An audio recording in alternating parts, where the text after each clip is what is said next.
Une adoration, mais aussi une supplication. Au oui et à l'amen, c'est le qui promet et qui réalise. Une adoration, mais aussi une supplication. Au oui et à l'amen, c'est le qui promet et qui réalise. Tango yango yo, tango molimo. Bonjour, ndeko surtout bazola d'Abisso, il y a Espoir Télévision. C'est moi votre humble présentateur de l'émission Kimia Yakozolango et Sengoyambo Kakou. Alors, Tozali, Bisso Mote, Tozali na invité permanent, il y a émission d'Abisso. Oyo, et BLPC déjà bayebi, mais Bamissus peut bayebi été. Alors, na osenga na papa, Yemoko a se présenter, c'est un homme dédié. Bonjour papa. Bonjour. Bandeko bazolanda biso tolingi toyeba kombo na yo pe kombo ya église. Kombo na ngai c'est apôtre Isaac Chunza Diganzambi, mokambi ya église de la promesse de Jésus-Christ, c'est la parole. Okay. Merci beaucoup papa pour la présentation na yo. Il s'appelle l'apôtre Isaac Chunza Diganzambi. Alors, émission na biso et les kaka chaque mercredi à 15h, vendredi à 20h30 et puis dimanche à 16h. On a un programme, il y a émission à Bisso, Église Ezali, la promesse de Jésus-Christ sur la parole, en sigle EPJCP, de l'apôtre Isaac Tundadi Zanzam. Alors papa, émission à Bisso, ici de G Bandi, il y a yo, il y a Bisso surtout, il y a des téléspectateurs qui Bisso. La fois passée, pour le bac qui est vraiment très important, surtout sur le fleuve Congo. Tout vraiment là qui na poana oyo le bac. Alors avant, Tony a thème ya mukola lelo, tolinga moi rappelle moko ya mukie surtout pour na point ya fleuve et sur na bandeko surtout ya Goma. Ba bengaki ba komaki belé, ba Goma tracé te pesi bino mbote tambo. Alors papa, osenga moi un petit rappel de façon que sunga ba téléspectateurs na bisonyos.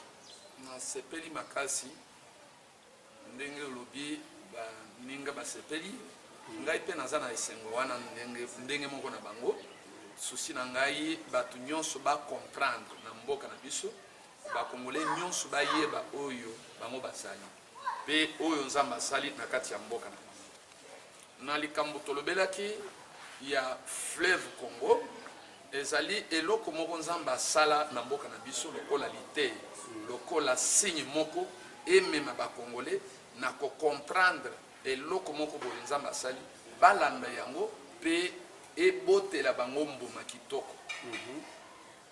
Nzambe apesa biso mai oyo tobengi fleuve Congo e banda likolo ya Congo na mutu ya Congo e kosilisa na se ya Congo.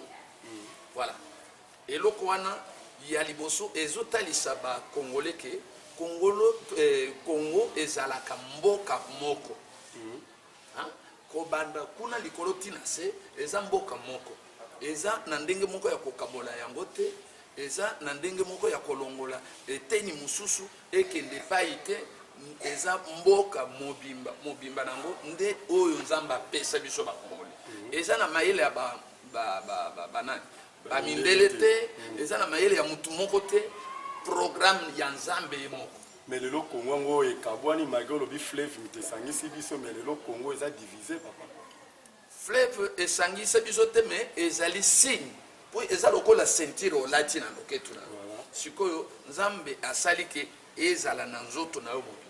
Mais ba congolais bango moko nde basali erreur na kozanga boyebi. Sikoyo bami kaboli komika bola wana nde eye kopesa lisusu pasi. Voilà. Na ndenge ya batu ya mokili bamonaka lokola Congo ebotama na mayele ya mutu moko boye. Te na mayele ya mutu moko boye. Congo ezali mboka elaka. Omoni lokola ezali mboka elaka, nzambe a tracé asalaka yango asala dessin na ye na ndenge na ye moko ke etika na bongo ezala bongo. Ntango ba mindele baye kokuta eloko wana. Nde bazobunda bakabola yango mais bakokoka te po nzambe ako permettre te eloko ya sali mutu mususu abebisa c'est que akomona lokola azali nzambe te sikoyo omoni fleuve ndenge bandi wana likolo kuna eza moke ntango ezokende ti ekoma na bakongo kuna ezokende koya monene voilà siko ntango ezoya monene bakongoli bamonaka eloko wana lokola eloko pamba mais eza lite wana ezosenga meme bakonzi ya mboka basalelaka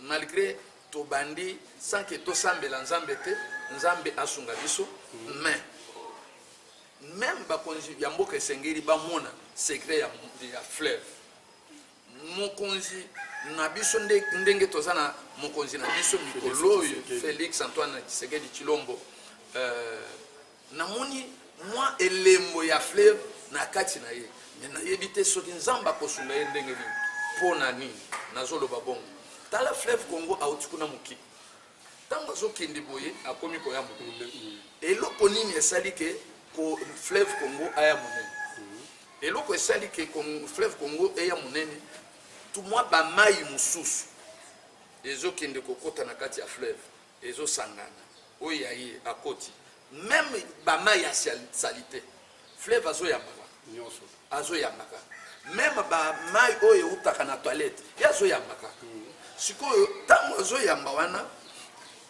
eye kokomisa ye monene mpe epesi ye lisusu makasi na bamai nyonso wana epesi ye makasi siko ntango ezopesa ye makasi tala ndenge azokende akomi kuna na se asali dessin moko oyo mokili esengeli mokili mobimba bacomprendre ke Congo ezali mboka ya nzambe po akomi kuna asali 5 km na baoyo balakisi biso balobisi eza 5 km 5 km wana mwa likolo ya bakongo boye sikoyo ntango akomi pembeni mpo akota na océan fleuve aye kosala 2 km siko ntango ozotala 2 km na 5 ezosala 7 bachiffre oyo nzambe asala nango mosala en tout cas fongola papa bandeko bazolanda ozomona sikoyo chiffre 5 David avant akwesa Goliath amemaka mabanga 5 vraiment sikoyo na mabanga 5 nde aye kokende nango mpo abunda na Goliath amemi libanga moko abwaki kuna nde ekwesi mutu na ye 4 oyo ebandaki kosala mosala nini ezosala nete ezoyemba te eza lokola kointercede mpo na moninga omoni babundi mpe balombi chiffre 2 sikoyo ezolakisa mibeko mibale oyo Yesu atikela biso eza kolinga nzambe na kolinga moninga ntango moto azosala bongo nzambe akozala pembeni na ye mpe akoki kolonga mpo bolingo eza na makasi biblia ezali kotalisa biso ke bolingo eza na makasi ndenge moko na liwa lokola liwa seke ekoleka meme liwa mpo bolingo ekosekwisa bolingo ekokochange ozokomprendre très bien papa tozolanda yango nayebisi bakongole ke bamona ndenge fleuve azosangisa azoyamba yango nalobi namoni elembo wana epa mokonzi ya yango mpe question na ngina tuna na place wana mpo tomonaki à l'époque président Mobutu ayebaki importance ya fleuve j'espère que bakongole nyonso to bayebi lelo lobi omoni elembo moko na kati ya président Félix Tshisekedi okolimbola bakongole bazolanda biso elembo nini omoni epa mokonzi ya mboka voilà elembo na ye ntango kobanda na ye pouvoir na ebandeli na ye namoni azolinga kosangisa azolinga bato nyonso na ya mabe na ya salite awa sikoyo nayoki abandi lisusu makambo na ye o union sacrée ngai nazoyokela makambo wana na ndenge ya molimo no comprendre moto oyo akoyi na nzela oyo nzambe atrace na fleuve alandi sikoyo elembo oyo soki alandi boye seke tokozanga kolonga te tokolonga na biso c'est-à-dire bakongolais baespérer na union sacrée esengeli ngai nazosenga bakongolais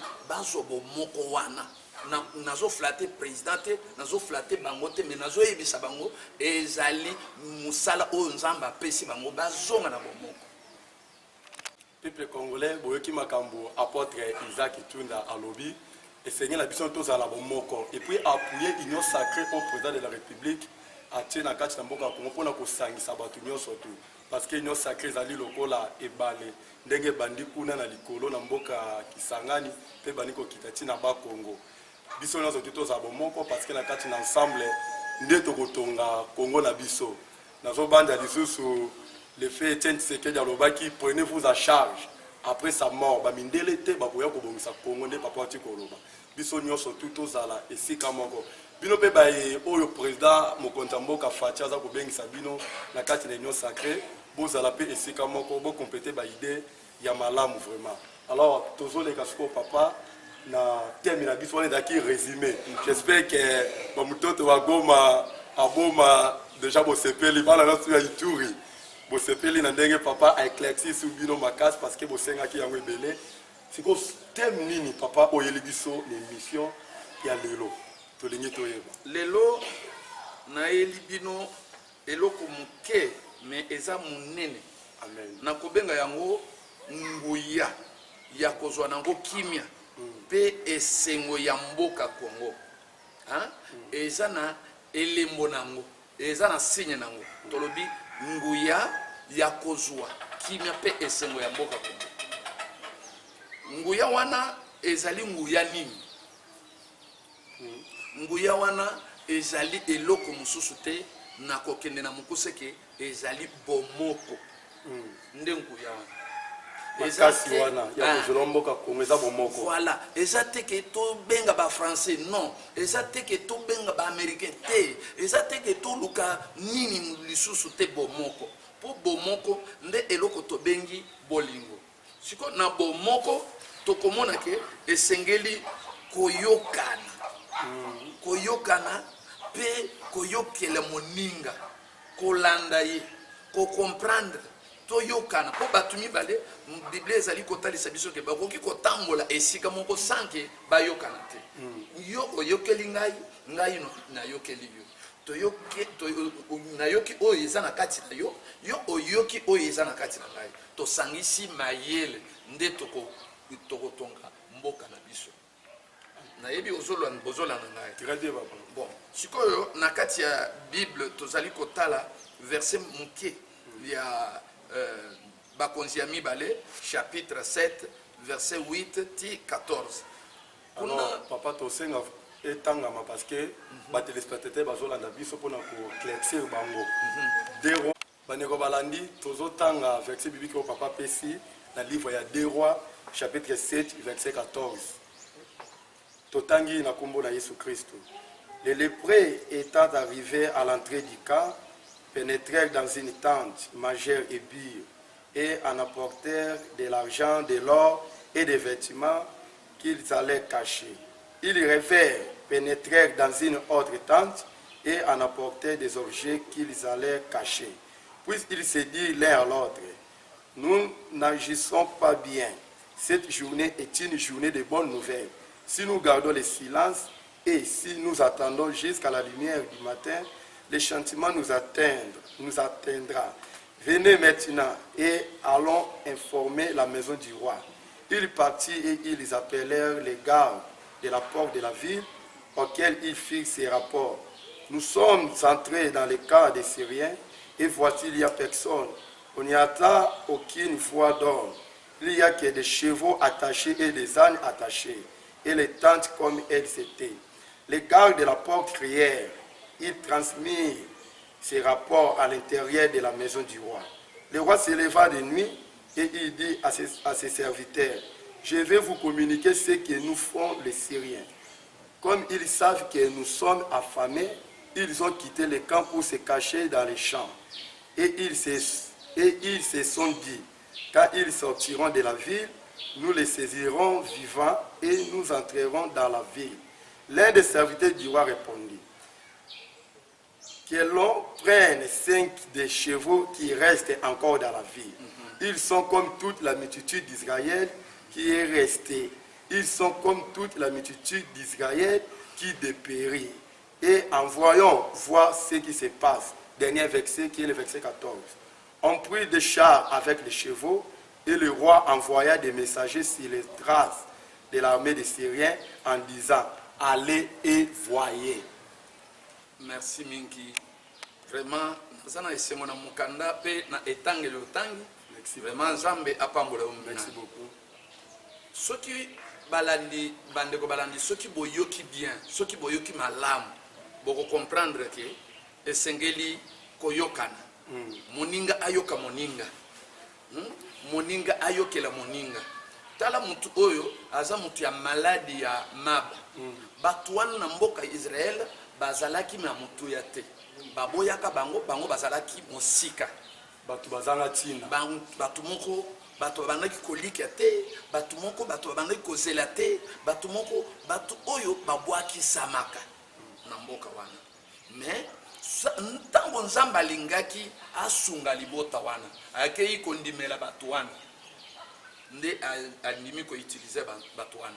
Ntango batu wana bakei na bisika batu wana basoda ya siri bazalaki bakomi kuna bakuti ke nzambe ase atindaki arme na ye kolandisama na maloba ya mosali na nzambe oyo nzambe alobelaka ye kala ke lobi batu bakolia bakosomba nani meka ya fufu na 1 franc. Sikoyo esengelaki ekokisama mais yoka sikoyo capitaine aboyaka koyokela mosali na nzambe eredi ya liboso po bato bazala na bomoko pe balonga koyokana nanu. Après soki mutu azoloba mabe me yoka ye nanu ata soki ayilobaka bien te me yoka ye nanu ba ideo ya ye nanu ata soki olingaka ye te me yokela ye nanu. Yango nalingi nayebisa meme bapoliticien na biso ya mboka na biso ebele na kobenga bango baza bayini ya Congo.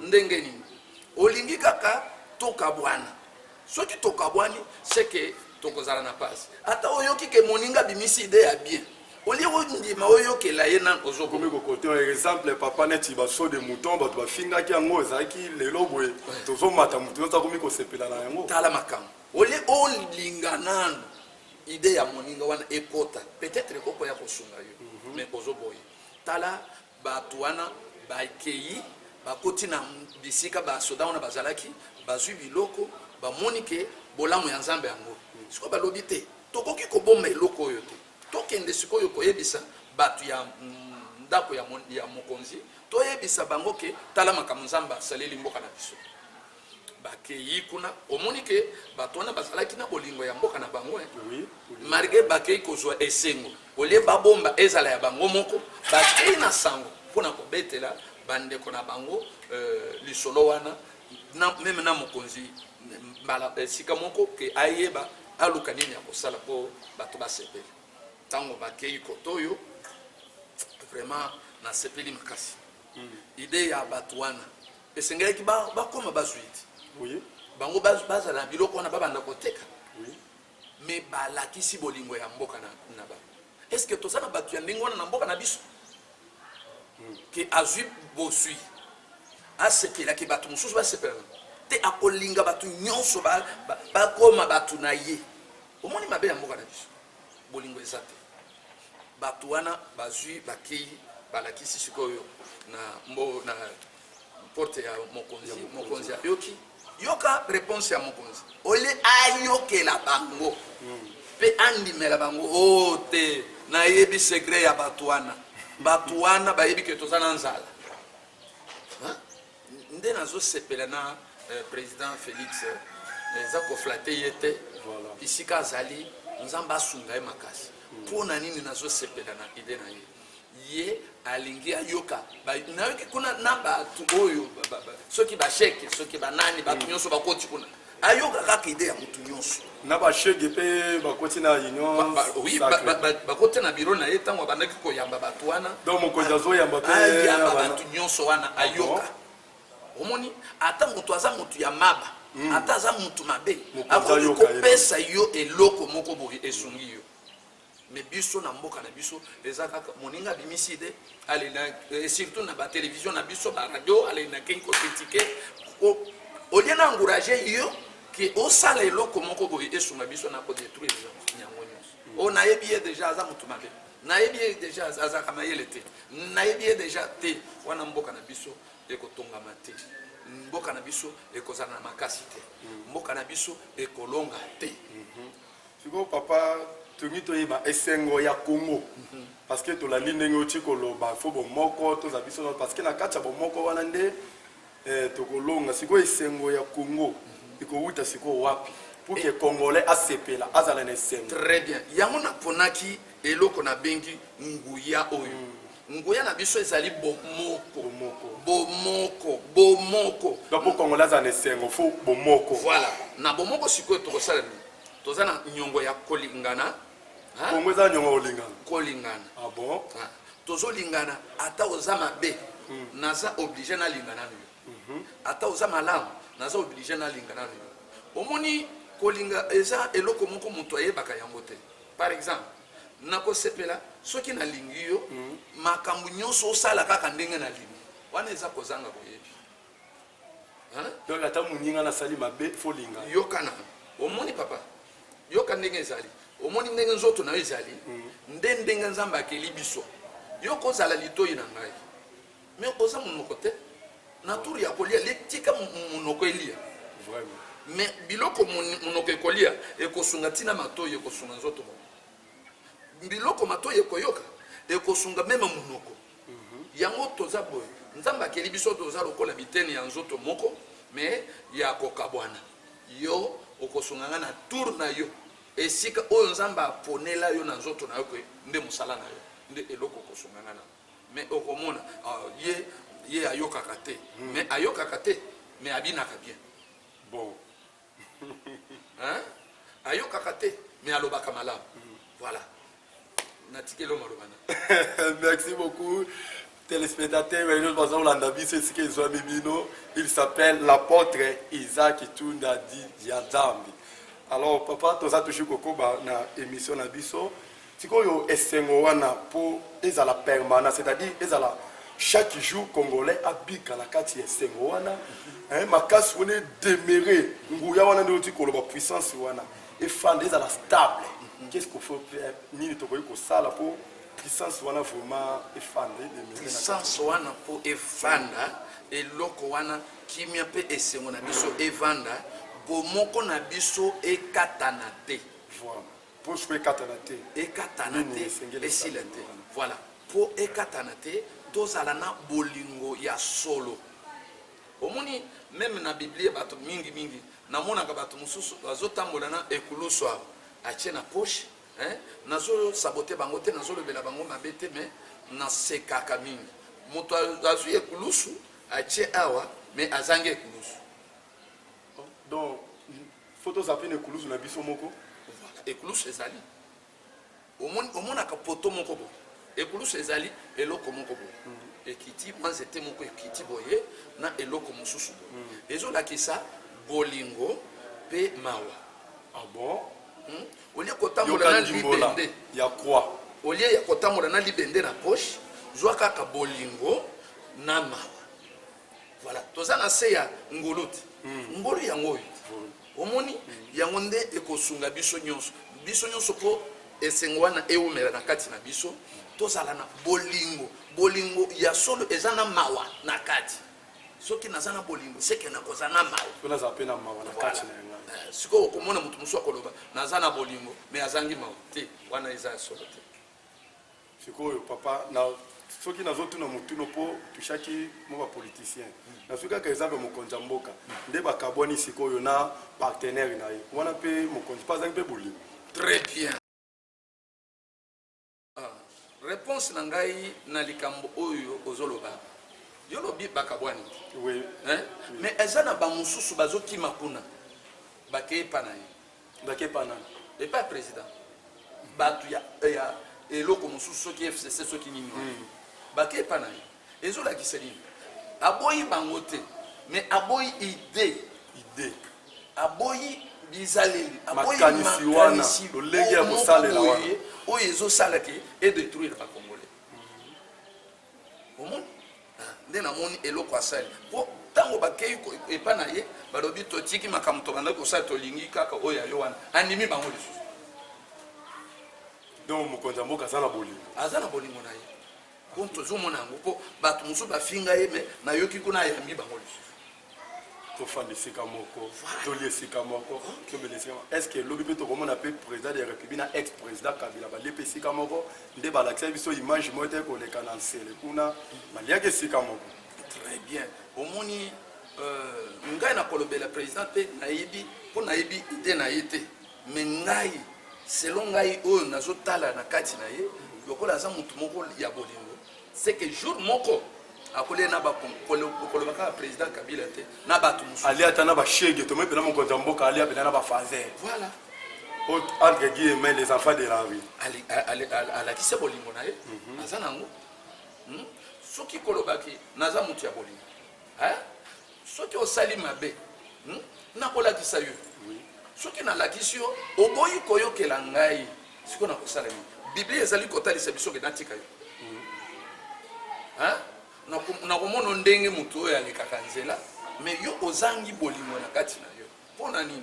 Eloko moko ezali awa nazoyeba motu moko ayebisanga abetalanga lisolo oyo nakotanga kombo na ye ti alobi président Laurent président na biso Laurent Désiré Kabila aloba mpona Congo nakokufela bakongole ndenge nazokufa boye ezali mpona bolingo ya bakongole.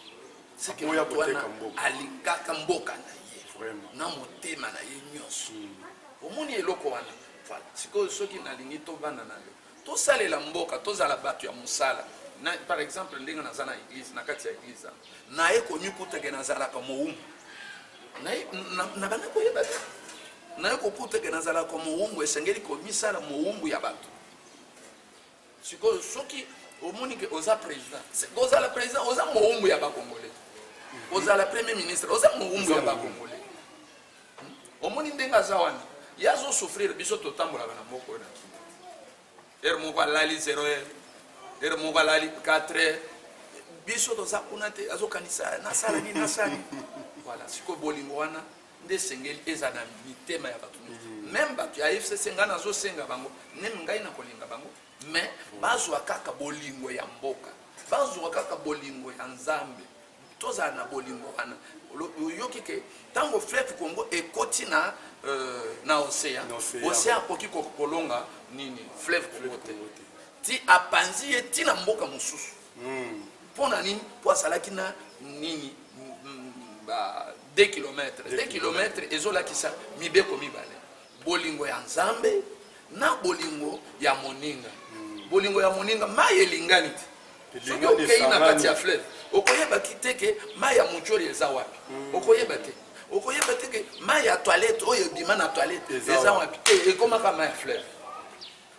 Omoni mai wana elingana bongo yango nazosenga bapoliticien bandeko na biso bato nyonso balandi oyo bozolanda botika bokabwani botika kokabola mboka na biso toza bato moko nzambe pe asala na kati na biso na nzela bolingo wana. En tout cas, merci beaucoup papa. Ba téléspectateurs toujours continuer petit à petit na émission na biso.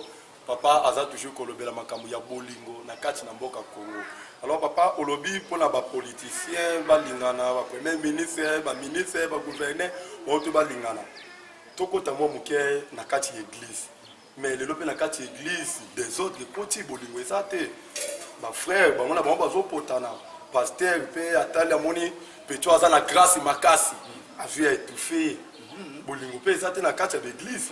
Pour lobi na Congo na ningi tokota na. Très bien. Oye kolobelo komoko ya bien. Na église banda mokili banda. Désordre nano ekota te. Bandeko balandi nyonso to ya Espoir Télévision. Toti ndenge papa oti ko répondre biso na ba mituna tote kotuna. Alors mutuna na tuna ezalaki tolobelaki que lelo na kati l'église des autres ekoti mais papa lobi que des autres ekoti te. Mais lo na kati église tozomona ba frère bazo panzana lo na kati na ba église. Alors papa ko loba ni po wana pe bolingo ezate so moko ezalaki mais bakoko panzana te. Très bien. Eloko na lingi na ebisa balandi po boyeba ki nalobi église epanzanaka te. Po ezali corps du Christ. Mais eloko ya mabe nde ebimaka na kati ya église. Po Biblia ezali kotalisa ke mutu mabe amiki milaka sans que bakimisa ye pe babengana ye akokima ye à cause de ma belle mora sali akimi. Voilà wana ndenge mususu ya mibale banda to banda na kati ya Bible toyoka ke bana Israël babanda kolanda Moïse mais tala batu lelo na kati ya église oyo nde bapesi message ke yo kamba biso tango ngana koya na kozala lokola mutu moko komona ekolo na kolingana na lakisa yo oyo ngana yebi na kobenga yango ke oyo zo sala eza dictature tika ngai na lakisa yo mais mutu bapesa message eza mutu mususu tika na mutu wana alakisa o nzamba pesi yo boy atalisa no vision na yena voilà yo boy biso marque aboyete ngana sana marque mususu omoni ozo bebisa église yo moko obebisa tango bakoye biso ke tika moninga biloko zo sala soki otali bien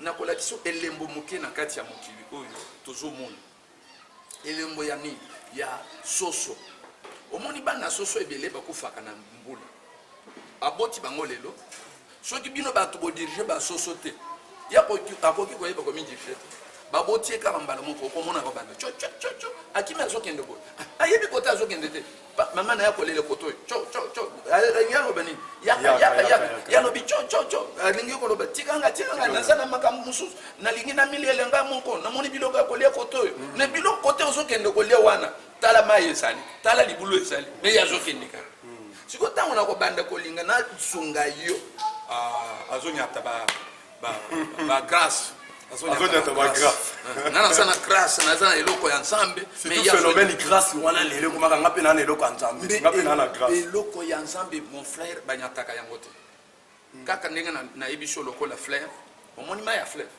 okoki kokanga yango te soki omeki ke ozokanga na yo na biloko oyo okangi na jour mosusu okokofa c'est que grâce ya nzambe bakangaka yango te olinga te mokolo moko okomona kaka président Mobutu balobi aboyaka ke biso na bana Israël tokutanaka te mais ata ndenge omoni eye kosalela okomi kotambola esika moko na bana c'est que omoni ke makambo ya nzambe okoki kokanga yango te même to soki eza na kati ya motu bakoki kokanga yango te ya David balingaki bakanga banyata yango epa Saul mais nzambe aye kosala ke etalisa mais biso tolinga koforce makambo na moment oyo nzambe nano apesa te nde mabe na biso na kati ya église omoni kaka mutu nyonso et surtout oyebi na temps ya Babylone batiaki ekeko moko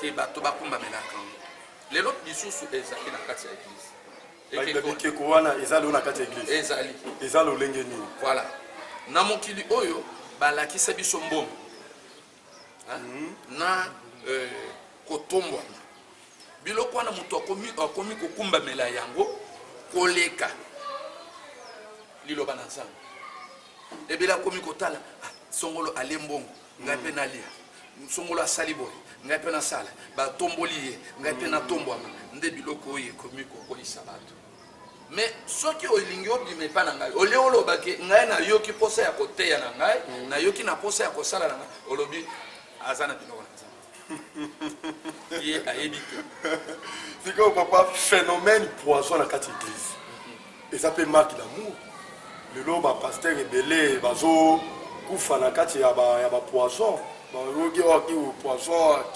paster akufi bokende kosala autopsie bolandela paster wana akufi na poison.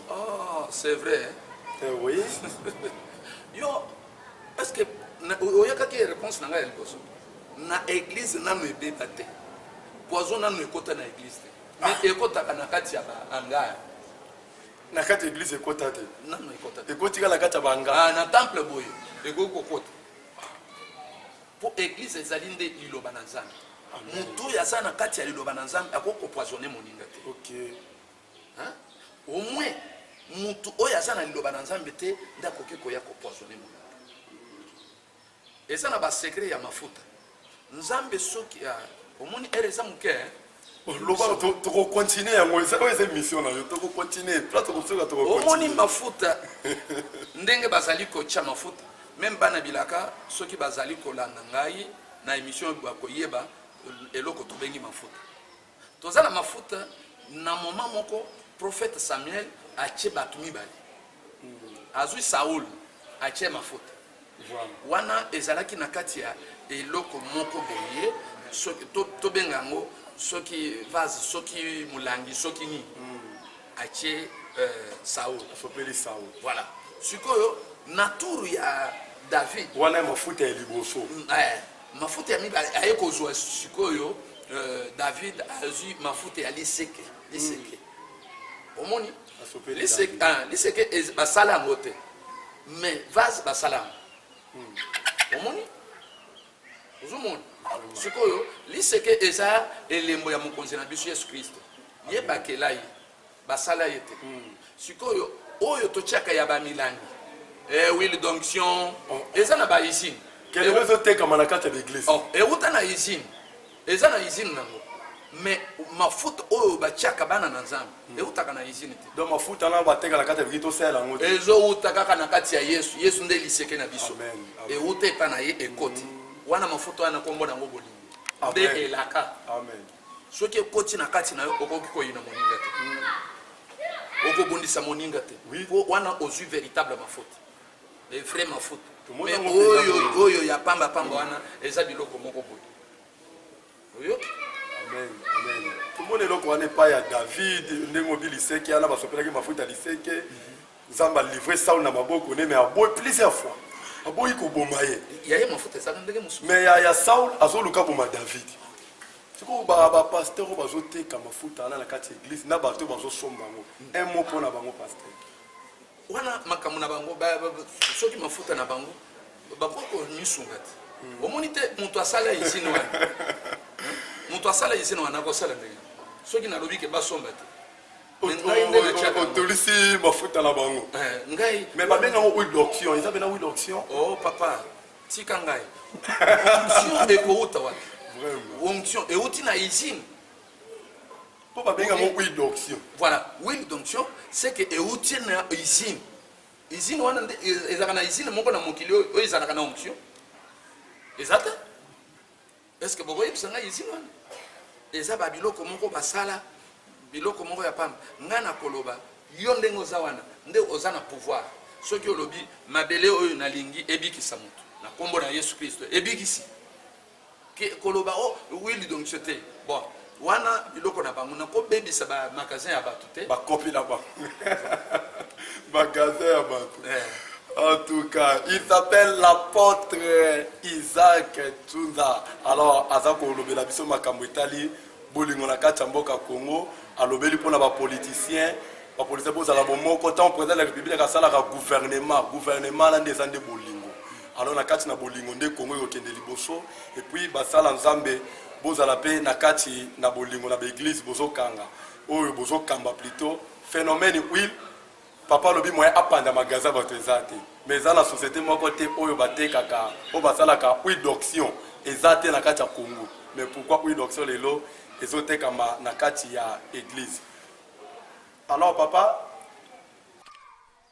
oui papa toyede soki ya kobakisa ezali par rapport ya sujet tolobeli na mokola lelo makasi to pe nguya ya kozwa nango kimia pe esengo ya mboka Congo tomoni développer vraiment mobile sur le plan politique et puis au côté de la carte de l'église quand même ici à ajouter vous pouvez ajouter quelque chose. Ngai na kosenga ba congolais na kosenga biso basali na nzambe OK ko bandana nanga moko merci onction o l'équipe onction nyonso ezali bolingo amen bo po moni pouvoir to bokonzi ezali nde bolingo kozala mokonzi c'est que kozana bolingo wana bolingo ya solo voilà siko bokonzi oyo euti pa na nzambe epesaka bolingo makasi voilà siko ba congolais po tozala bien